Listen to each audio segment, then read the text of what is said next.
अब बन रही है। खंत्री जो गांव है हरियाणा का यमुना जी के किनारे है और माना हुआ गांव है, ऐतिहासिक गांव है और पांडव वंशियों के इतिहास से गांव जुड़ा हुआ है। तो खंत्री में हमारे कुछ परिवार रहते हैं, खुटेला परिवार रहते हैं, उनसे काफ़ी दिन से मिलने का भाव था। आज सौभाग्य प्राप्त हुआ है कि परिवार से हम लोग आए हैं और मिले हैं। तो पांडव सेना स्वाभिमान मंच के बैनर तले हम लोग सभी पांडव वंशियों को एकत्र करने के लिए, एकजुट करने के लिए ये इस तरह का प्रोग्राम बनाते रहते हैं। तो आज खंत्री गांव के अंदर पहुंचे हैं। तो आप लोग सभी कुंतल परिवार के लोग बैठे हुए हैं। तो पहले तो आप अपना नाम बता देंगे। आप अपना नाम बताओ और पिताजी का नाम बताओ। रूप सिंह है मेरा नाम और पिताजी का नाम है बलवीर। रूप सिंह आपका नाम? रूप सिंह।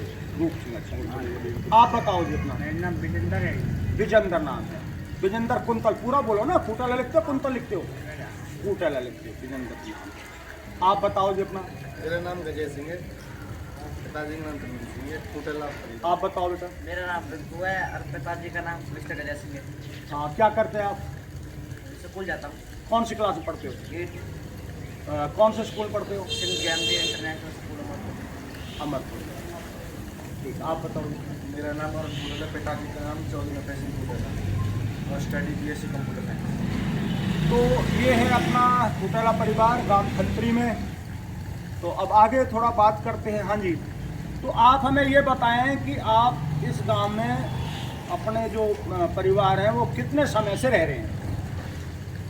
इसमें ऐसा है कि करीबन 150-200 साल हो गए हैं। लगभग वो कह रहे हैं 150-200 साल से इस गांव में रहते हैं। हाँ जी। तो 150-200 साल का मतलब लगभग 6-7 या 8 पीढ़ी के करीब हाँ। अपने बुजुर्गों की इस गांव में रही हैं।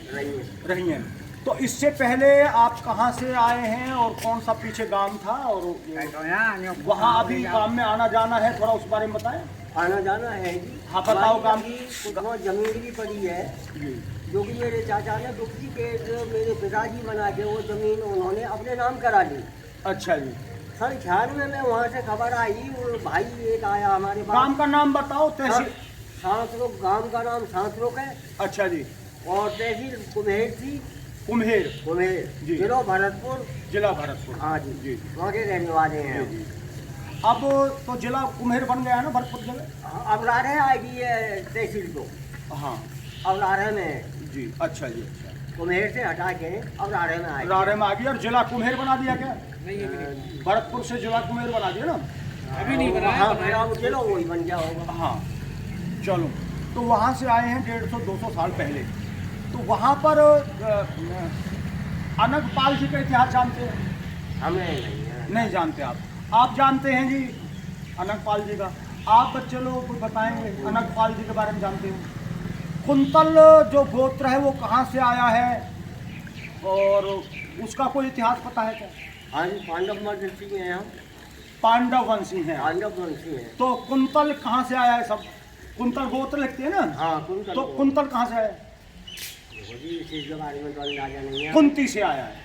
ठीक। हाँ, यही चीज़ें बताने की जरूरत है कि लोगों को केवल इतना पता है कि हम लोग खुटल है कुंतल है, ना उनको ये पता खुटला कहाँ से आया है, ना हाँ, उनको हाँ। ये पता कुंतल कहाँ से आया है। ठीक बात है। तो ये इतिहास हमारे बच्चों को जानने और समझने की जरूरत है। कुंतल जो गोत्र आया है ना जी, वो आया कुंती से। कुंती। भगवती जो कुंती थी उसके 5 पुत्र थे। हाँ। मूल रूप से उसके 3 थे, 2 माद्री के थे। हाँ। इस तरह से वो 5 पुत्र थे 5 उनके।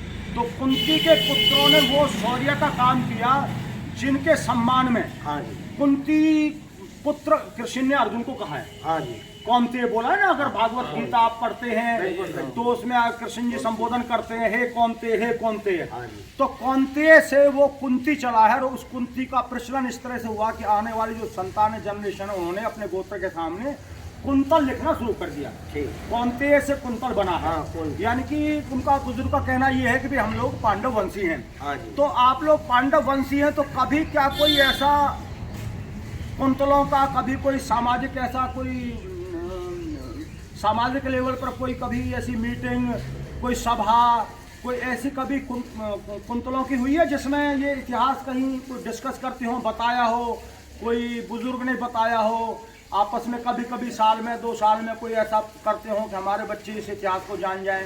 कभी कोई ऐसा होता है क्या? हाँ, हमारे होता है। कहाँ होता है? ये अपने घर में हम बातचीत करते हैं या जैसे घर में बातचीत तो करते हैं, सामाजिक लेवल पर, सामाजिक जैसे लेवल कुंतल की कोई पाल जुड़ी हो या कोई कभी 100, 1000, 2000 आदमी जुड़े हों, कोई ऐसा कभी कोई व्याख्यान होता हो, ऐसी कभी कोई बात हो, ऐसा कुछ नहीं हुआ है। कभी भी इस इतिहास के बारे में लोग जागृत नहीं है और लोगों ने कभी भी इस तरह का संवाद आपस में नहीं किया है। चलो जी, तो कुंती से कुंतल गोत्र आया है, तो कुंती से आगे उनकी वंशावली 5 पांडव हो गए, धर्मराज युधिष्ठिर और गांडीवधारी महाराज अर्जुन जी, गदाधारी महाराज भीमसेन जी साहब और नकुल और सहदेव, ठीक है, ये हो गए। और कृष्ण जी ने इनका बड़ा साथ दिया है, कृष्ण जी ने पूरा जीवन खपा दिया इनकी सुरक्षा में उसमें, ठीक है। तो उसके बाद पांडव वंश में ही आगे जाकर के 52वीं जो पीढ़ी है, पांडव वंश की, उन्हीं की 52वीं जो पीढ़ी है, मैं थोड़ा इसलिए शॉर्ट कर रहा हूँ, डिटेल बताऊंगा तो ज्यादा टाइम लग जाएगा। 52वीं पीढ़ी में अनगपाल जी तोमर हुए हैं। अच्छा, यहाँ पे आए हैं, जिन्होंने दिल्ली में शासन सत्ता स्थापित किया 736 ईस्वी में। अच्छा, ठीक है। अनगपाल तोमर प्रथम मतलब पहला। कई बार ऐसा होता है ना, कई पीढ़ियों में वंशावली होती है, तो पहले बुजुर्ग का नाम था, फिर वो नाम फिर बच्चे का भी रख देते हैं, फिर आने वाले 2-4 पीढ़ी बाद फिर वही नाम बच्चे का रख देते हैं। तो ऐसे अनगपाल तोमर जो प्रथम थे, यानी कि पहले इस वंशावली में जो अनगपाल तोमर थे, उन्होंने दिल्ली में 736 में अपना शासन स्थापित किया है। और दिल्ली का दोबारा से, क्योंकि दिल्ली को जो बसाया था, आपने महाभारत अगर पढ़ी हो या समझी हो, तो जब ये खांडव वन था, तो जब दुर्योधन से इनका आपस में मनमुटाव हुआ है, तो ये दुर्योधन ने इसका यमुना जी से पूरब का भाग ले लिया है। वो अच्छा था, फर्टाइल था, प्रॉस्पर था, अच्छी फसल होती थी, और इनको ये बंजर जमीन दे दी है, तो इसको खांडव वन बोलते थे।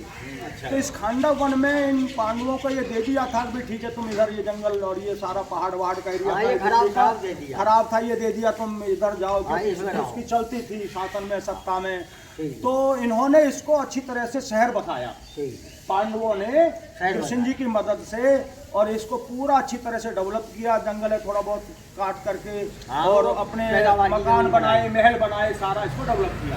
तब से ये जो आज दिल्ली बोलते हैं, ये इसको फिर इंद्रप्रस्थ बोला उन्होंने। खांडव वन था, इसको डेवलप किया, इसमें मकान वगैरह बना करके, रहने लायक सुविधा बना करके, फिर इसको इंद्रप्रस्थ बोला। तो इसका मूल नाम इंद्रप्रस्थ है ना। अब आज हम लोग इस इतिहास को इसलिए भूल गए क्योंकि इसका नाम मिटा करके इंद्रप्रस्थ से दिल्ली कर दिया। अब दिल्ली करते दिमाग घूम जाता होगा, कुछ होगा, है ना, हम लोग अपने इतिहास को नहीं जान पाते। वास्तव में इसका नाम इंद्रप्रस्थ है। तो ये पांडव वंशियों के उसी वंशावली के अंदर फिर आपने थोड़ा सा इतिहास डिस्कस करते हैं कि आपने देखा होगा कि भाई कुरुक्षेत्र का युद्ध हुआ और उसमें सारे पांडव वंशी ऑलमोस्ट खत्म होने के कगार पर थे।